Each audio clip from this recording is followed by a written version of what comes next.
In this installment, we finish packing up the house, slip the boat for some overdue maintenance, do some last minute marina chores and have a shakedown cruise to Brampton Island. It's never easy packing up and cleaning a house.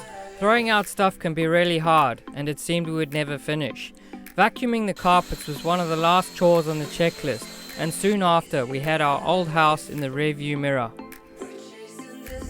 We booked the boat in to be hauled out just before the COVID lockdowns, but as we didn't know what was going on, we postponed until we felt things had calmed down a bit.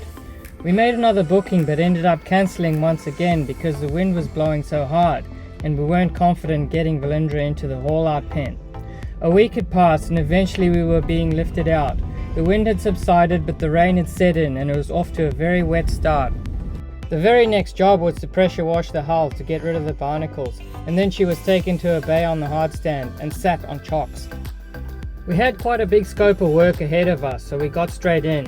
One big job we undertook was removing the propeller shaft, replacing the flexible coupling, and cleaning and re-greasing the propeller. After finding some discrepancies in the paperwork, I'm happy to say that we got the pitch and direction right the first time. We spent a few extra days on the hardstand waiting for parts, but we managed to get everything done in a week. We were both relieved when the gantry came over and put us back in the water. Before the slings were completely removed, we ran around looking for leaks, especially at the seacocks, as we had serviced them all. We fired up the engine and engaged the gearbox. Once we were satisfied, the gantry dropped the slings and we headed back to our berth in the marina to do our last few jobs before heading out to Brampton Island for a week. One of our last minute chores was visiting a wetland near the marina which we'd never been to before. It was a truly amazing place, full of paperbark trees. Unfortunately, it was raining and absolutely crawling with mosquitoes. What did you say? It's a bit wavy, but nothing we can't handle. We've got our life jackets on.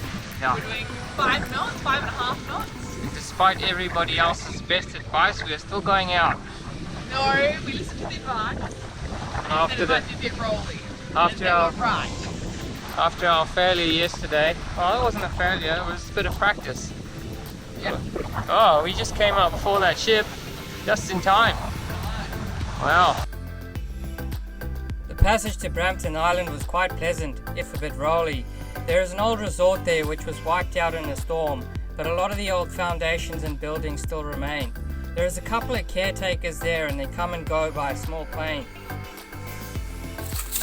We walked past literally millions of these blue butterflies on the way to Western Bay.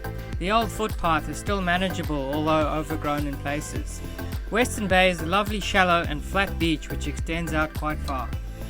There is a track around the rest of the island which takes you via a few overgrown campsites, but we soon lost it and eventually came to a stop sign. Oops.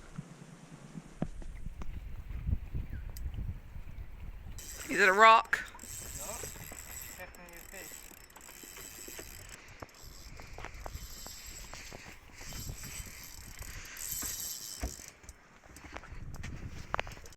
One thing was for sure, our fishing season was off to a good start.